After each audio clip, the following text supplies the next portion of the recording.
The late afternoon Austin sun beat down on my shoulders, a fierce golden disk in the vast Texas sky, but I barely noticed the heat. I stood amidst the organized chaos of what would soon be Bridgefest, my old acoustic guitar nestled comfortably against me. A new melody, fragile but insistent, unspooled from my fingertips, weaving through the sounds of cheerful chatter and the rhythmic slap of paintbrushes against plywood. This was it, the culmination of months of relentless work of juggling single motherhood with the all-consuming passion of a musician who'd stubbornly refused to let her dreams fade, even when life had other plans. I'm Lena, by the way. Or at least that's the name on the flyers, the one trying to wrestle this beautiful, chaotic, underfunded dream into reality. At 32, with a trail of almosts and not quites in my rearview mirror, this festival felt like my most audacious act of hope yet. Around me, a handful of volunteers, their faces smudged with vibrant colors, were transforming this neglected patch of city-owned land near Lady Bird Lake into a haven of creativity. The air smelled of fresh paint, damp earth, and the faint, tantalizing aroma of barbecue drifting from a nearby food truck park. My son Leo, a whirlwind of 8-year-old energy with a paint streak matching mine on his cheek, was diligently helping Jamal, a lanky art student from UT, stencil a psychedelic armadillo onto a large panel destined for the makeshift stage. He caught my eye and grinned, his missing front tooth making the expression all the more endearing. My heart swelled. This, I thought, the melody blossoming under my fingers, this is what it's all about. For Leo, for this vibrant Austin community I'd come to call home after a few nomadic years, searching for a place that felt right, and maybe just a little for that younger version of myself who believed music could actually change the world. The city itself seemed to thrum with a similar creative pulse, and I was trying to tap right into it. Just a week remained until Bridgefest, my brainchild, a free community music festival designed to give local emerging artists like myself a platform and reclaim this forgotten space for the people. Austin in early June was a sweltering, vibrant beast. 6th Street would be gearing up for its nightly revelry, hipsters migrating to their favorite East Austin haunts, and everywhere it seemed music from 100 different genres spilled from open doorways and outdoor patios. It was this energy, this relentless artistic heartbeat, that I hoped Bridgefest would become another unique note in Austin's eclectic symphony. My small apartment, a colorful, slightly cluttered space in a rapidly gentrifying South Austin neighborhood, had become Bridgefest headquarters. Stacks of flyers teetered on my kitchen counter, spreadsheets and permit applications covered my small dining table, and my guitar case was perpetually open, ready for stolen moments of composition, those rare instances when the title of mom or festival organizer briefly took a backseat to musician. Leo, bless his supportive heart, had appointed himself chief morale officer. He'd learned the names of all the bands, offered surprisingly insightful critiques of logo designs. It needs more lightning bolts, mom, and was currently convinced he could master the ukulele in time for an impromptu guest spot. He was my rock, my tiny, enthusiastic anchor in this whole crazy endeavor. My small team of volunteers was a testament to Austin's legendary community spirit. Maria Rodriguez, a woman whose smile was as warm and comforting as the conchas from her nearby panaderia, often showed up with trays of pastries and a pragmatic, can-do attitude. Today I saw her expertly negotiating with a local hardware store owner for a discount on fairy lights. Jamal, the art student, had not only designed the festival's striking visuals, but had also roped in half his classmates to help with the build. "That sounds beautiful," Lena Maria called over, wiping a bead of sweat from her brow with the back of her hand. "New song." I smiled, the melody fading. "Just an idea, trying to capture all this." I gestured vaguely at the bustling activity, the half-finished murals, the framework of the small stage. "Well, it sounds like hope," Jamal chimed in, giving Leo a high five for a particularly well-stenciled leg. Hope. That was the currency I was dealing in. My savings account, however, told a different, more brutal story.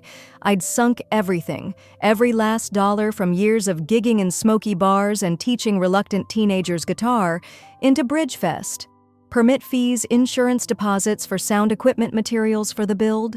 Sponsorships had been scarce. A few local businesses had chipped in, but the big cultural grants I'd painstakingly applied for had so far remained elusive. A familiar knot tightened in my stomach, a counterpoint to the hopeful tune I'd been playing. The weight of it all, the financial gamble, the responsibility to the artists and volunteers, the quiet, persistent hum of my own family's disapproval, sometimes felt crushing. Later that afternoon, while taking a water break in the sliver of shade offered by a sprawling live oak, my phone buzzed. Rachel, my older sister. My finger hovered over the ignore button for a beat too long before I sighed and answered. We were different, Rachel and I, cut from entirely different cloths. She'd taken the straight path top university law school corner office. I'd taken, well, the scenic route, much to our parents' thinly veiled dismay. Lena, are you actually taking a break, or did I interrupt something vital like a drum circle inauguration? Rachel's voice, crisp and lawyerly, even in casual conversation, crackled through the line from her high-rise office in Chicago. Hey, Rach, just grabbing some water. It's hot out here. I tried to sound breezy. I'm sure. So this Bridgefest thing, it's still happening. There it was, that familiar, skeptical edge, the one that always made me feel about 10 years old again, trying to justify my latest unconventional choice. Yes, it's still happening. I said, my voice a little firmer than I felt. Next Saturday.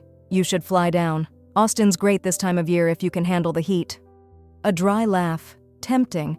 But some of us have actual careers, little sis. Seriously, though, are you sure about this?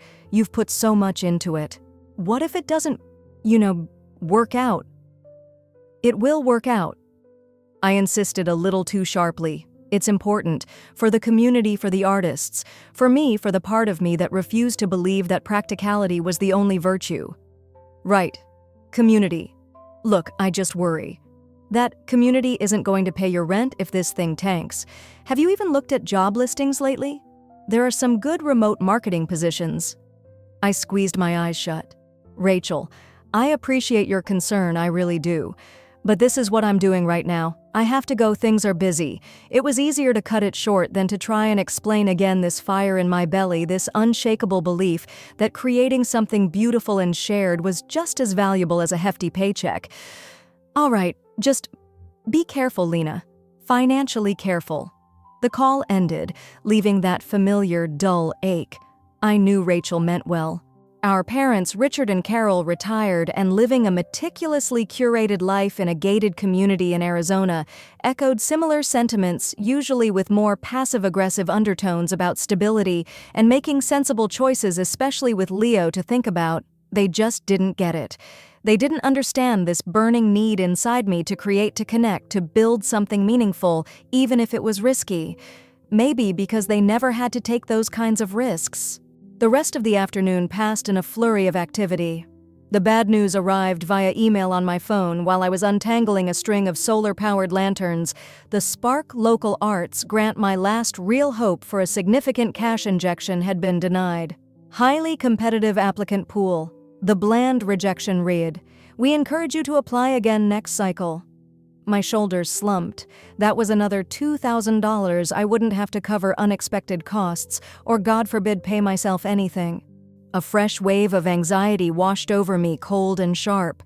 This wasn't the first time I'd stared down financial uncertainty, but with Leo depending on me, the stakes always felt impossibly high. I pushed the disappointment down, forcing a smile for a passing volunteer. Later, a huddle with a group of young, fiercely talented musicians scheduled to play at Bridgefest reignited my spirits. Their enthusiasm was infectious, their gratitude for the opportunity palpable. "This is so cool, Lena," a young woman with bright pink hair and a beat-up Fender Telecaster had said, her eyes shining. "Nobody gives new bands a real shot like this." Their words were a balm, a reminder of why I was pouring my soul into this, why I kept pushing even when every sensible bone in my body screamed at me to find something safer, something more predictable. As the sun began to dip below the Austin skyline, painting the undersides of the clouds in fiery oranges and purples, Leo ran up to me, his face beaming. He thrust a crayon drawing into my hands. It depicted a vibrant, crowded festival with a stick figure me on stage, a giant smile on my face, under a sky filled with musical notes, and inexplicably several friendly-looking dragons. "This is Bridgefest, Mom," he announced proudly. "It's gonna be the bestest festival ever." I hugged him fiercely, the drawing crinkling between us, my throat tight with emotion. "It will be, sweet pea. It really will." I had to make it so. For him, for them, for the music. But as I double-checked my to-do list later, the knot in my stomach tightened again. The long-range weather forecast, which I'd been trying to ignore, now stubbornly predicted a developing tropical system in the Gulf with a worrying potential to bring heavy rain, possibly even thunderstorms to central Texas by the end of next week, right around Bridgefest. I made a mental note to call the audio equipment supplier in the morning, a new tremor of anxiety already making my voice feel thin as I imagined negotiating their rain policies. As dusk settled, casting long shadows across the nearly deserted festival site, Leo and I packed up our few belongings. We decided to grab a quick taco dinner at a beloved no-frills East Austin joint.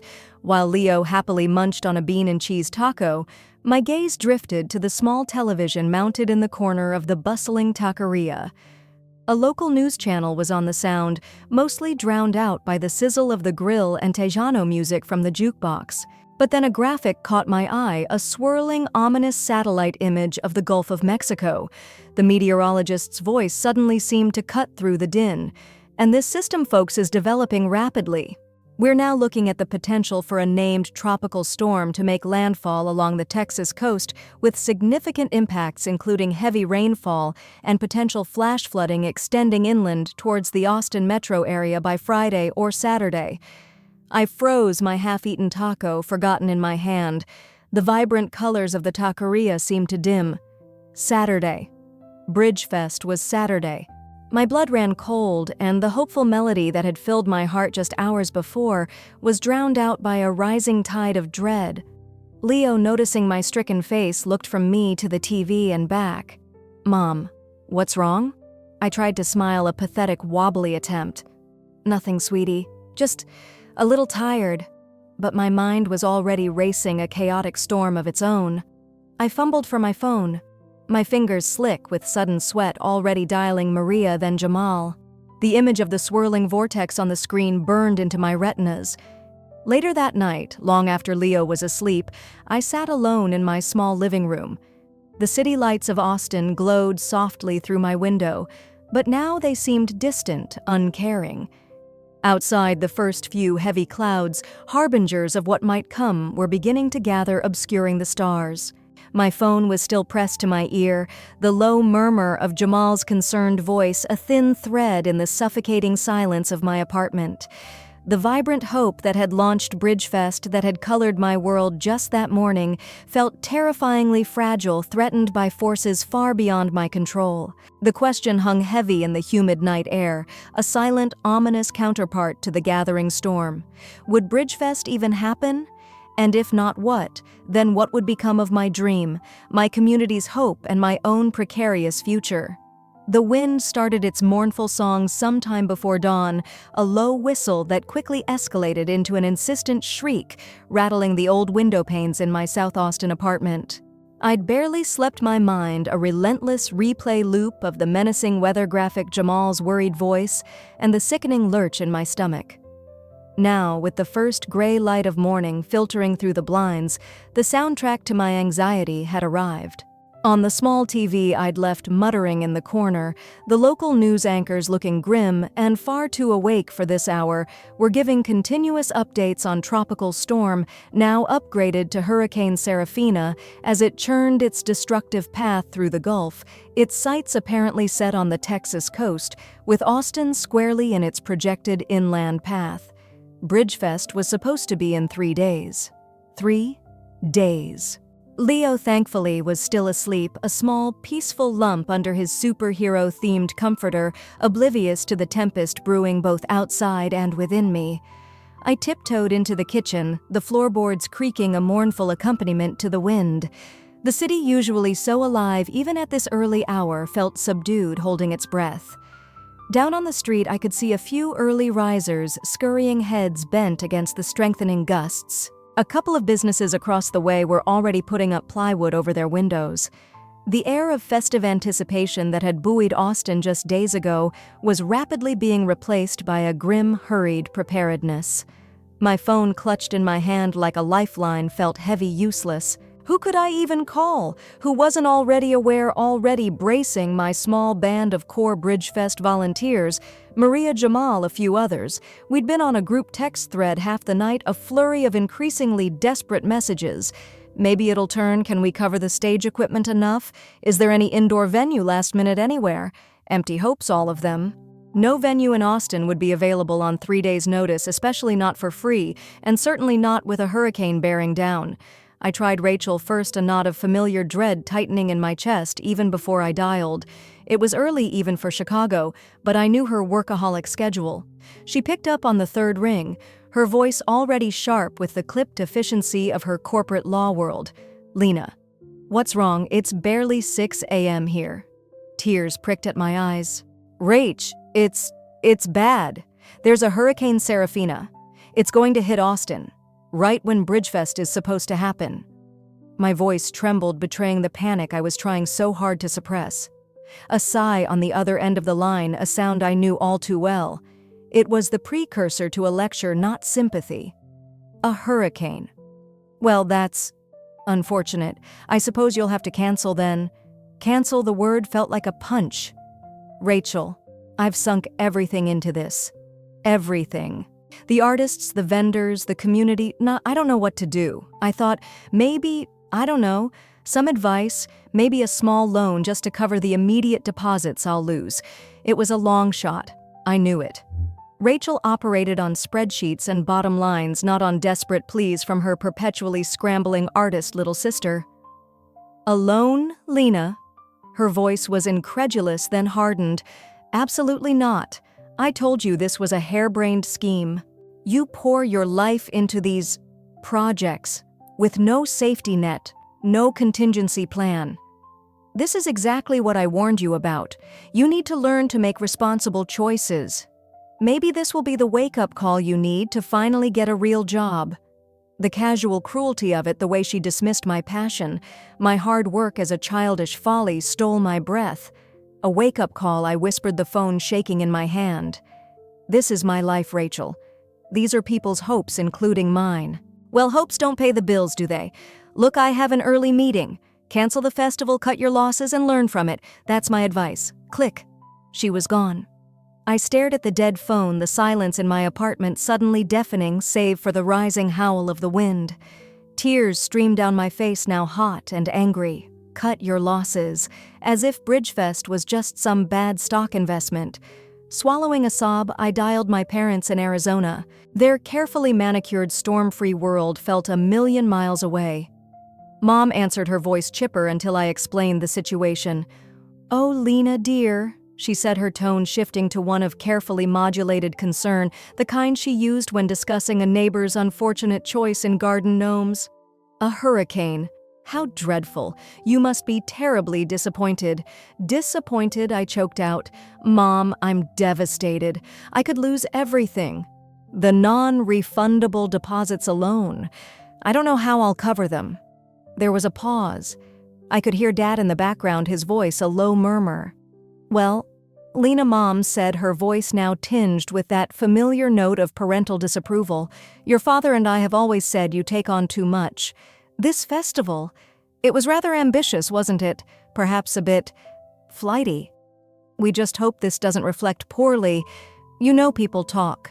Reflect poorly on them." I couldn't believe it. "Mom, I'm not worried about what your bridge club thinks. I'm worried about financial ruin. I'm worried about letting down an entire community of artists." Now, dear, no need to get hysterical," she soothed in that infuriatingly calm way that always made me feel like a petulant child. "These things happen. It's just weather. You'll manage. You always do somehow. Your father sends his love. We have our golf game soon. Do let us know what happens. And just like that, they too were gone, retreating into their bubble of sunshine and sensible routines, leaving me adrift in my own personal storm. No offer of help, no real empathy, just a polite dismissal.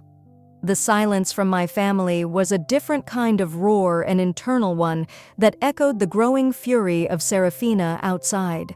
The next 2 days were a blur of frantic activity and sinking despair. I drove out to the Bridgefest site with Jamal, the wind buffeting my small car, the rain starting to lash down in earnest. We tried foolishly to secure tarps over the half-built stage to move speakers to higher ground, but it was like trying to hold back the ocean with a teaspoon. The site, once so full of promise, now looked exposed, vulnerable, a sad monument to my rapidly crumbling dreams. Serafina hit with a vengeance on Friday afternoon, a day before Bridgefest was scheduled. The power in my apartment flickered and died. The wind screamed like a banshee, and the rain came down in solid, impenetrable sheets. Leo, scared but brave, huddled with me on the sofa under a pile of blankets, our only light from the dim glow of my phone's dying battery as I obsessively checked for updates for some miracle that wasn't coming. The next morning, the storm had passed, leaving behind a bruised, waterlogged Austin. The streets were littered with debris, fallen branches, and a chilling quiet. As soon as it was safe, I drove out to the festival site, my heart a leaden weight in my chest. It was worse than I could have imagined. The main stage structure had collapsed into a mangled heap of wood and metal. Murals we'd lovingly painted were water-stained and peeling. Sound equipment equipment I was responsible for was submerged in muddy water. My beautiful, hopeful Bridgefest was a wasteland, a heartbreaking tableau of destruction. Everything. Gone. My phone, which I'd managed to charge for a bit using my car, buzzed. It was a text from Rachel. Heard the storm was bad. Hope you're insured. Call me if you decide to look at those job listings. I didn't even have the energy to be angry anymore. Then another ping. My mother. So sorry about your little festival, dear. Perhaps try something smaller next time, like a bake sale. I dropped the phone in the mud. The finality of it, the utter devastation coupled with the chilling indifference of my own family was too much. I sank to my knees in the squelching earth, the ruins of my dream surrounding me, and finally let the sobs rack my body. Leo, his small face etched with worry, rushed to my side, wrapping his arms around my neck. "It's okay, Mommy." He whispered, his voice small against the vast silence of the ruined field. "We can build it again." I hugged him tightly, burying my face in his hair. His innocent faith a tiny, flickering candle in my overwhelming darkness. Later, back in the dim, powerless apartment, sifting through a pile of soaked flyers and now useless vendor contracts, I saw a message pop up on my phone's cracked screen from Maria, the bakery owner. "Lena, honey, just heard how bad it is out at the site. My heart is breaking for you. I'm heading over now. Anything I can do, anything at all, you just say the word." I read it, the words blurring through fresh tears. I was too exhausted, too heartsick to even reply. Every door felt slammed shut, every path forward obscured by a fog of despair and debt. My family had made their stance clear. I was utterly, terrifyingly alone, or so I thought. The insistent rapping at my apartment door finally pierced the thick fog of exhaustion and despair that had enveloped me since the storm. It had been a full day since I'd stood amidst the wreckage of Bridgefest, a day spent mostly numb, curled up on the sofa, Leo my only comfort. The power was still out in our part of South Austin, the silence punctuated only by Leo's soft breathing as he napped beside me, and the distant hum of generators from luckier neighbors felt heavier than the humid post-hurricane air. I'd ignored my phone, ignored the world. What was the point? But the knocking was persistent, almost demanding. With a groan, I disentangled myself from Leo, my limbs stiff, my head throbbing. I shuffled to the door, peering through the peephole. Maria and Jamal. My heart gave a strange little flutter, a mix of shame at my disheveled state, and a tiny, almost imperceptible flicker of something else. Hope. No. That felt too ambitious. Maybe just not entirely alone. I cracked the door open. Maria, her usually bright eyes etched with concern, stood there holding a thermos and a paper bag that smelled divinely of fresh baking. Jamal, ever the lanky art student, offered a slightly awkward but warm smile. "Lena, honey," Maria said softly, her voice like a bomb. "We were so worried. Can we come in? We brought coffee. And my everything will be okay. Pan de huevo."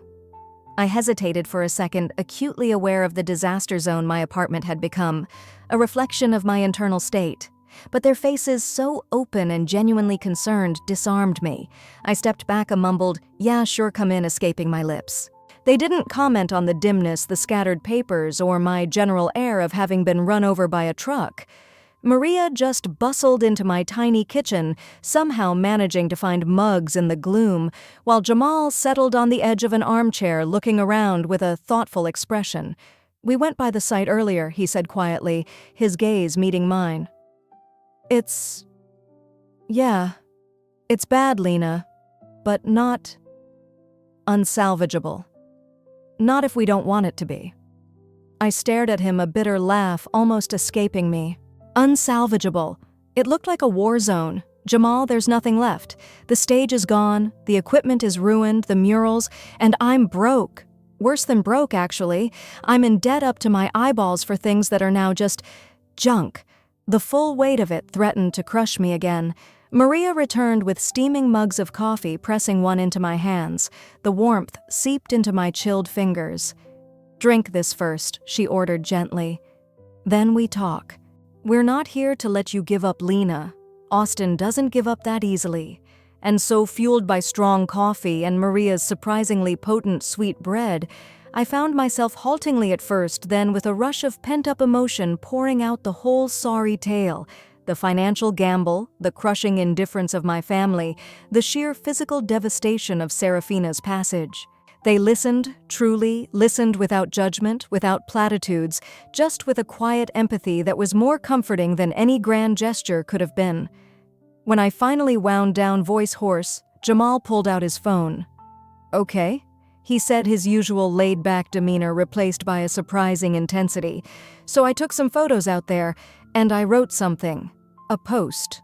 About what Bridgefest means, what you were trying to do, what happened. I was thinking maybe I could put it up on a few local Austin forums, some social media groups with some of the pictures just to let people know. See if anyone, I don't know, cares." I felt a fresh wave of weariness. Jamal. That's sweet, but who's going to care about one failed music festival when half the city is dealing with flooded basements and downed trees? "You'd be surprised," Lena Maria said, her hand briefly covering mine. "This city, it has a big heart. Let him try. What have we got to lose now?" And so, with a shrug of exhausted resignation from me, Jamal hit post. I didn't expect anything, honestly. I figured it would vanish into the digital ether, another sad story in a city full of them.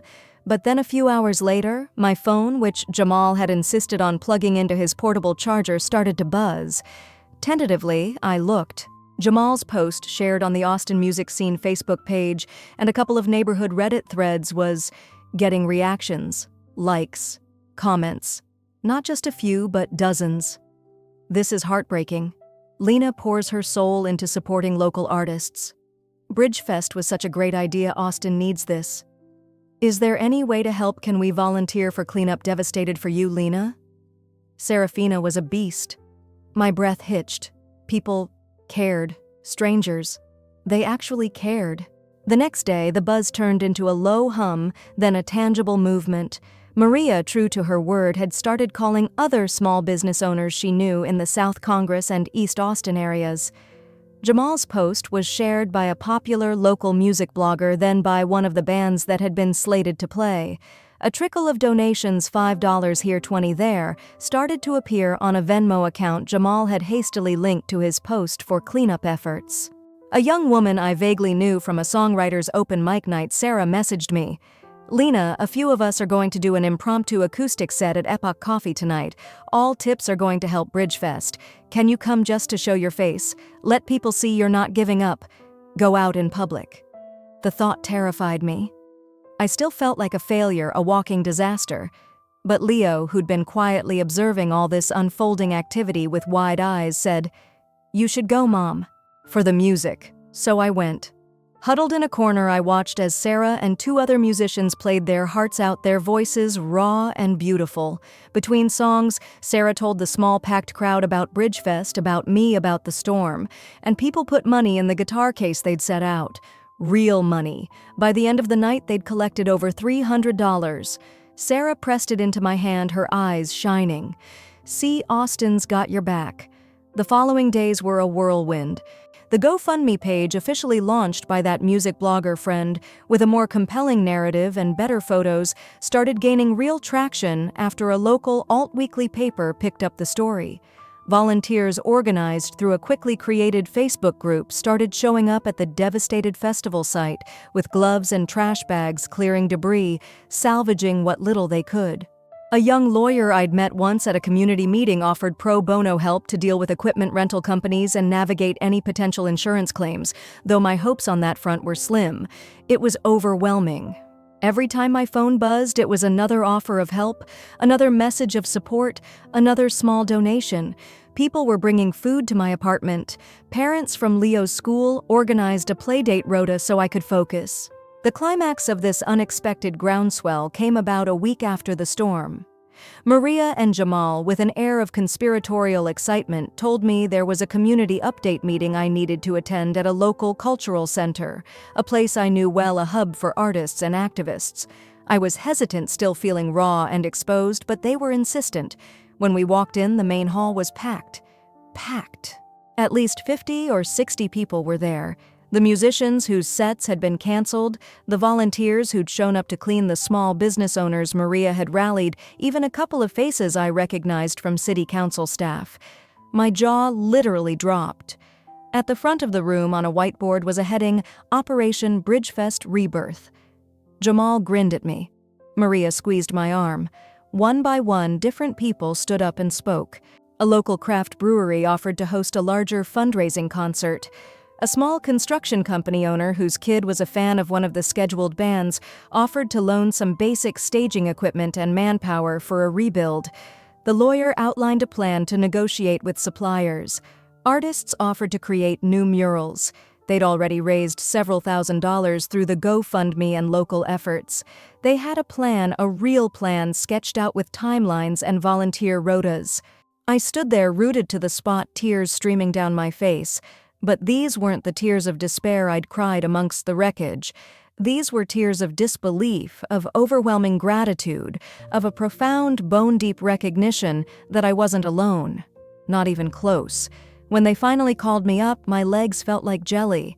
I looked out at all those faces, some familiar, many new, all looking at me with such kindness, such determination. My carefully prepared words of thanks vanished. I don't know what to say. I stammered, my voice thick with emotion. A week ago, I thought everything was lost. My family, well, they weren't there. But you, all of you, you're here. You're my Austin family. A cheer went up.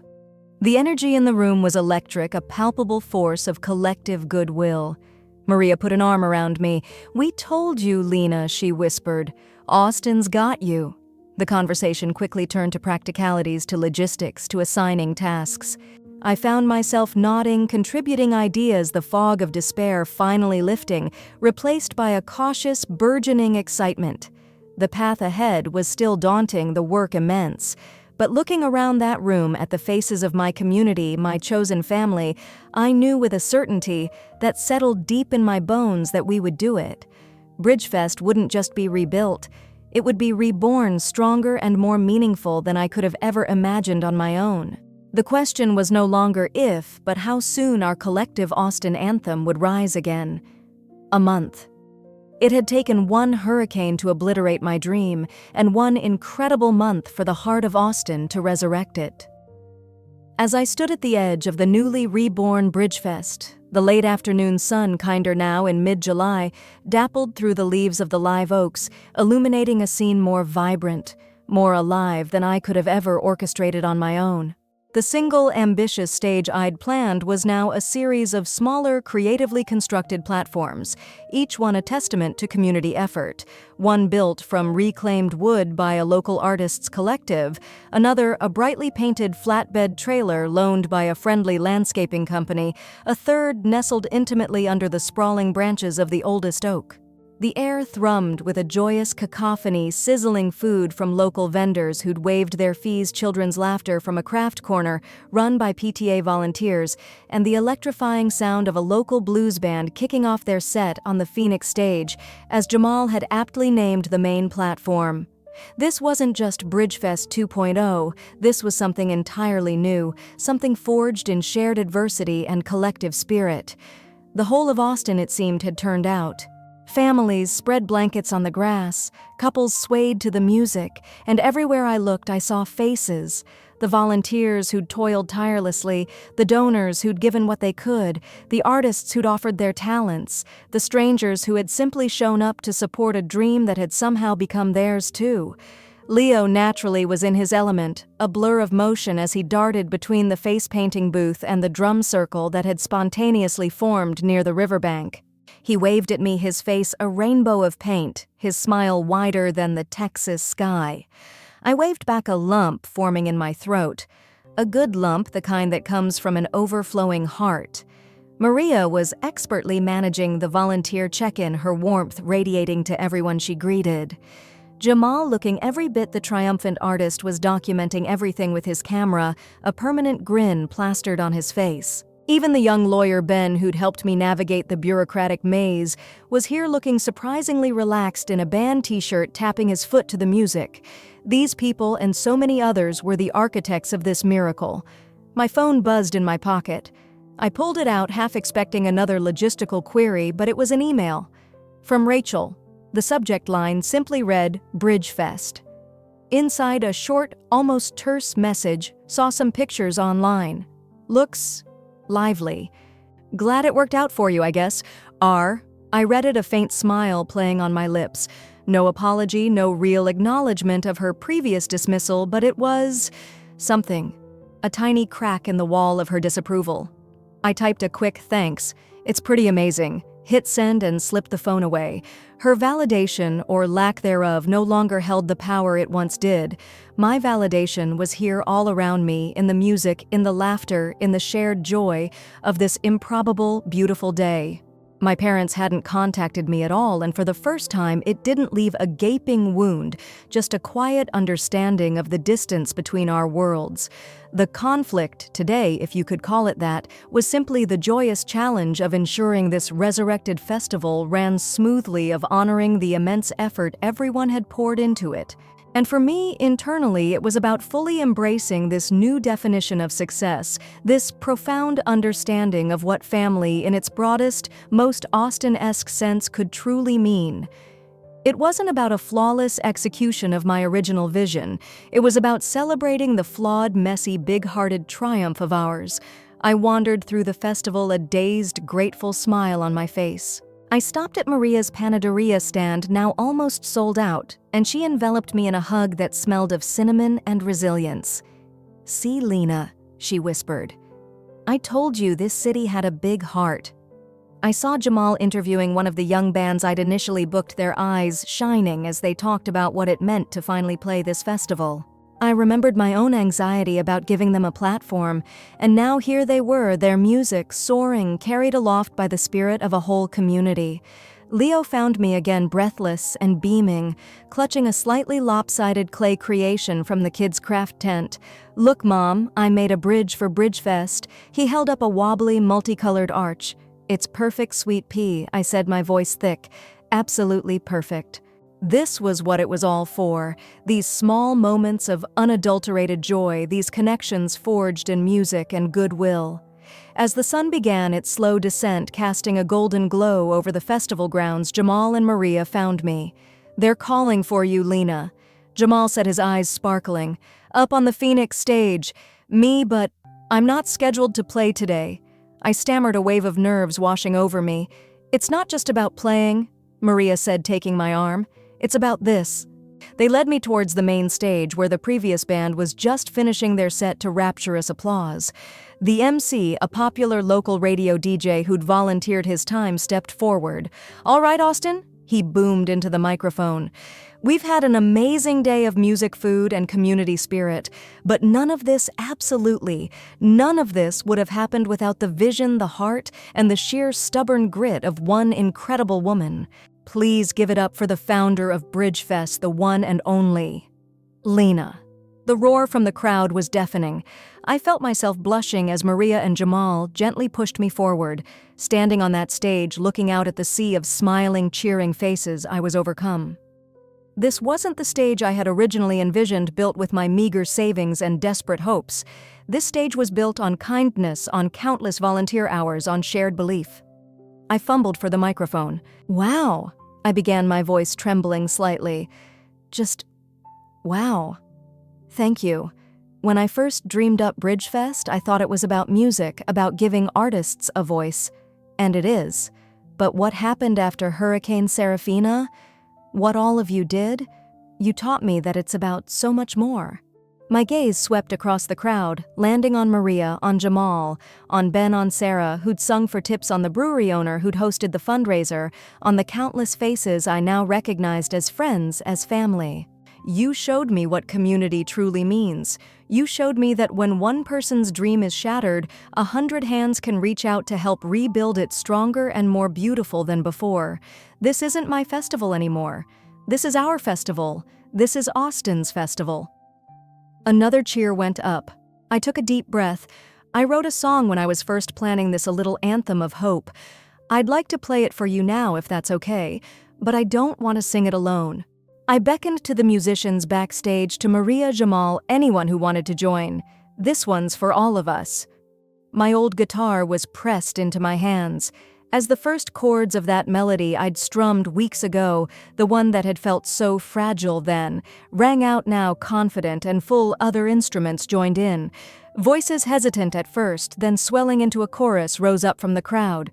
We sang together a messy, joyful, imperfectly perfect anthem, our voices carrying on the warm evening breeze, a testament to everything we'd overcome, everything we'd built together. It was more than music. It was communion. The festival wound down slowly, organically. People lingered, chatting, laughing, already talking about next year.